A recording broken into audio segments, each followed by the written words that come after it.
Hello everyone and welcome back to my channel. In today's video, we'll be taking our chat PDF project to the next level. If you remember from the last video, we built a CLI version for this application, which allowed us to interact with a PDF through a terminal. While that worked perfectly, we encountered one issue. There was no user interface. We didn't have any easy and intuitive way for users to interact with the PDF, and that's what we will be fixing today. The problem is simple: the CLI version of ChatPDF worked but wasn't accessible to everyone. Not everyone is comfortable working through a command line interface, and it lacked the ease of use and flexibility that comes with a web interface. So, what's the solution? Well, today we're going to build a web UI for our ChatPDF using Flask as our backend framework and good old HTML, CSS, and JavaScript for the front end. This will make the application more accessible, user-friendly, and much easier to interact with. Instead of running commands, users will simply upload a PDF, chat with it via a clean web interface. Now, I've already written the code for this project. Rather than writing the code line by line in this video, I believe it's better if I walk you through how it all works. I'll explain what each part does, how we integrated the CLI logic into the web interface, and how everything functions seamlessly together. Don't worry, I'll link the GitHub repository down in the description where you can grab the full code and follow along. So sit back, relax, and let me explain how all the code works. So we are using Flask for our backend and HTML, CSS, and JavaScript for the front end. This is the app.py or the main controller of our application. We have three functions or three routes. One is the index, second is the chat, and the third one is the PDF chat. Now, the function of index is rather simple. It's pretty straightforward. Whenever request comes at this slash or a base URL, it just redirects to the index.html. Let's see what the index.html looks like. So this is the front end that we have for the index. Let me take you to the template. The template is pretty basic and simple. We just have a form with a bit of styling, you can say, and an input field that is named chat PDF file. So whenever someone comes to this page, uploads a PDF or selects a PDF, this form is automatically submitted. We have an index.js file that takes care of that. So in this index.js file, what is happening is whenever the field is changed or we have an on-change event, basically we've applied an event listener on that. Whenever the input is changed, it just submits the form, right? Once the form is submitted, it is submitted at this chat URL that we have a function in app.py. So the file is submitted to this route or the slash chat route. There are two methods allowed for this page, that is post and get. Get is when we already have a chat, and post is when we are sending a new PDF, right? If we are posting a new PDF or we're submitting a new PDF file that we want to chat with, it is very simple. We have a block that handles the file upload logic and a simple else statement that simply redirects us to the chat HTML just like in the index. So in the form submission block, all that happens is this is the block that validates our request. It checks that if there is a chat PDF file input in the request, and if there is that input in the request, is the file name valid and is the file type allowed. If the file uploaded passes all these checks, it gets to the next step. In the next step, we are looking for the upload directory. If the upload folder exists, we simply clean the directory, and if it doesn't exist, we create one. So this clean directory function is a custom function, is a simple function that I wrote on line 17. As you can see, all it does is it gets rid of all the files inside that directory. And if you're wondering where this directory is coming from or this upload folder is coming from, If you head over to the env file, we have a variable named upload folder, and I've named it static/temp. So in the file explorer, we have a temp folder, and there we have one file. Now, if whenever I upload a new file, what this function will simply do is it'll recursively delete all the files inside this temp folder.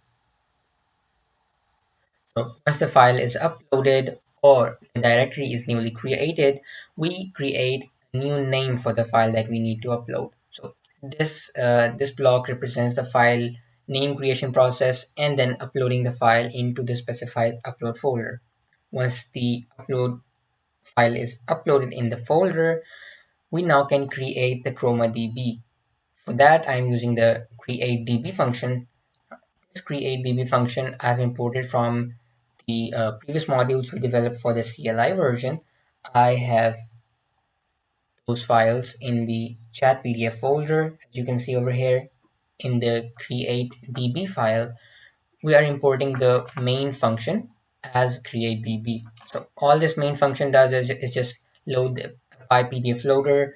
It loads up all the data from that PDF. It splits the data into small documents and then embeds them into vectors and stores them into ChromaDB. Now, once that is done, once we have our ChromaDB, we check that if the DB's creation was successful. If the DB creation was successful, we just simply redirect the user to the chat.html. Now, chat.html UI is pretty simple too.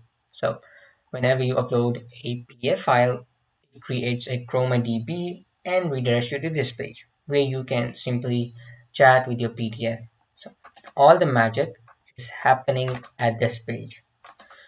Let me take you to the chat.html template. If you see in the chat.pdf template, its body is very small. It's pretty basic. There is no logic here. If you're wondering why, we have a script.js file that handles all the logic building. So in the script.js file, this is the actual file that is doing all the stuff. Basically, what this file is doing, whenever I enter a prompt here, let's say I say hello world, it will show me my prompt, what I ask it to do, and then it will show me a typing animation until a response comes back from my Ollama server. Currently, I am not running my Ollama server, it's shut down, so it will, after a timeout, it will throw me an error that something went wrong. So all that logic is handled in this file. You can explore this file if you want to. The logic is pretty straightforward. So coming back to our app.py. Now, if you're wondering why there is a third function, because obviously we are uploading file on our index.html and we are chatting with it on our chat.pdf. And what is this third function for?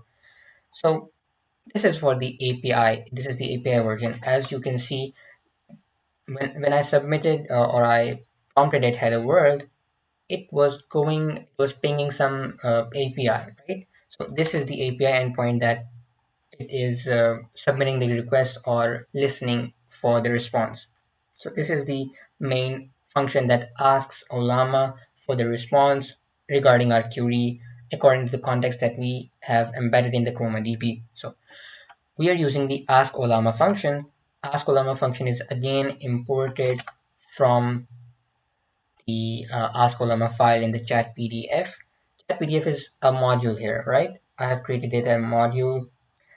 You just have to add an init.py file to make any folder a module and then export that function that you want to use. So in this function, we have a prompt template and the main function. In the main function, we are simply preparing the database that we created when we uploaded the PDF.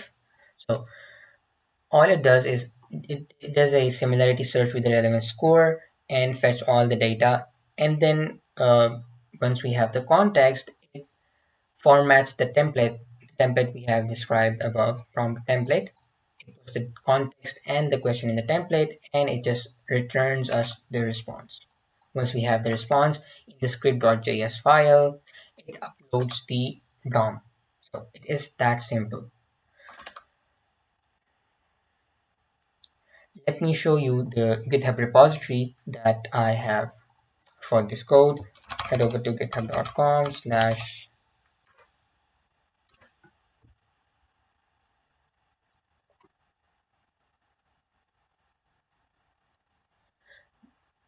There are two branches that I have on my GitHub repository. One is the main branch, and the second one is the CLI branch. In the main branch, we have this web UI code, and in the CLI branch, I have the code that we wrote in the previous video, in which we made the command line interface for this application. So feel free to uh, play around with both versions, with both branches.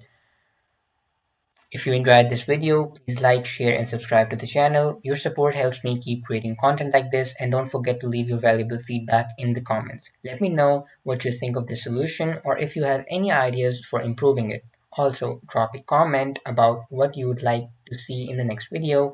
I'm always open to new ideas and suggestions. Thanks for watching, and I'll see you in the next one.